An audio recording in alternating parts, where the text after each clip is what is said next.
Ռուսաստանի եւ Ադրբեջանի միջև լարված հարաբերությունների ֆոնին Ռուսաստանը վերանայում է այն մեգա նախագծերը, որտեղ ընդգրկված է նաեւ Ադրբեջանը։ Դեռ 2023-ին Ռուսաստանը, Իրանը եւ Ադրբեջանը որոշել էին համատեղ կառուցել Ռեշտ-Աստարա երկաթուղային գիծը։ Ավելին, Ռուսաստանը պատրաստակամություն էր հայտնել դրա կառուցման ֆինանսավորման առյուծի բաժինն ապահովել։ Իրանն իր տարածքում Ռուսաստանին է հանձնել Ռեշտ-Աստարա կառուցվելիք երկաթուղային գծի 34 կիլոմետրանոց հատվածը շինարարության համար։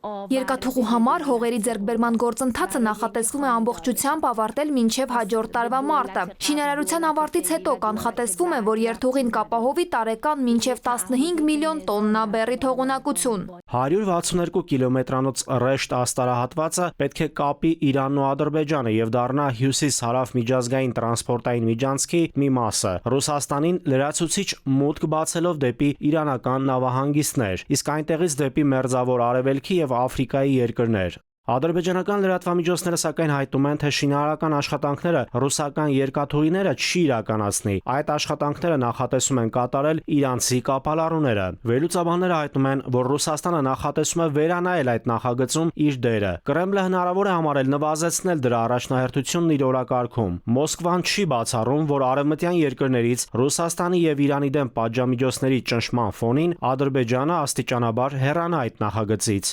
Բացի այդ, ռուս-ադրբեջանական հարաբերությունների սառեցման համատեքստում միջանցքի նկատմամբ Բաքվի հետաքրքրությունը կարող է թուլանալ։ Լավ չեն հարաբերությունները նաև Իրանի եւ Ադրբեջանի միջև, որքան էլ որ դա փորձում է թաքցնել ադրբեջանական կողմը։ Ակներեր է դառնում, որ խնդիրներ կան Իրանի Իսլամական Հանրապետության հետ, որքան էլ որ փորձում են դա թաքցնել, բայց միևնույն է այդ խնդիրները կան, գոյություն ունեն եւ Ադրբեջանը ինքը նաեւ վտանգներ է տեսնում Իրանի Իսլամական Հանրապետությունից եւ այստեղ ինքը փորձում է քողարկիչ մեթոդներով նաեւ իր անվտանգության բարձիկները բարձրացնել։ Մոսկվա-Բաքու հարաբերությունների լարվածության ֆոնին տեղեկություն տարածվեց, որ Ռուսաստանի փոխվարչապետ Ալեքսեյ Օվերչուկը առաջիկա օրերին նախատեսում է այցելել Ադրբեջան։ Ռուսաստանի փոխվարչապետը Բաքվում մասնակցելու է Ադրբեջանի, Ռուսաստանի եւ Իրանի ներկայացուցիչների եռակողմ հանդիպմանը։ Իրանական կողմից եռակողմ հանդիպմանը կմասնակցի տրանսպորտի եւ քաղաքաշինության նախարար Ֆարզանե Սադիղը։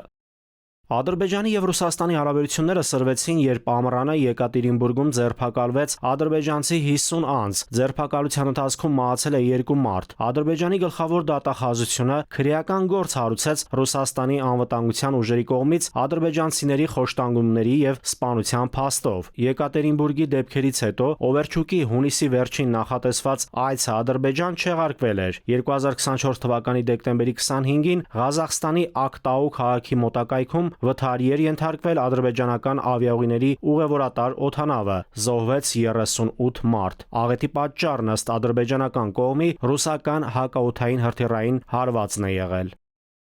Նաիրի Մուրադյան, ժամը լրատվական։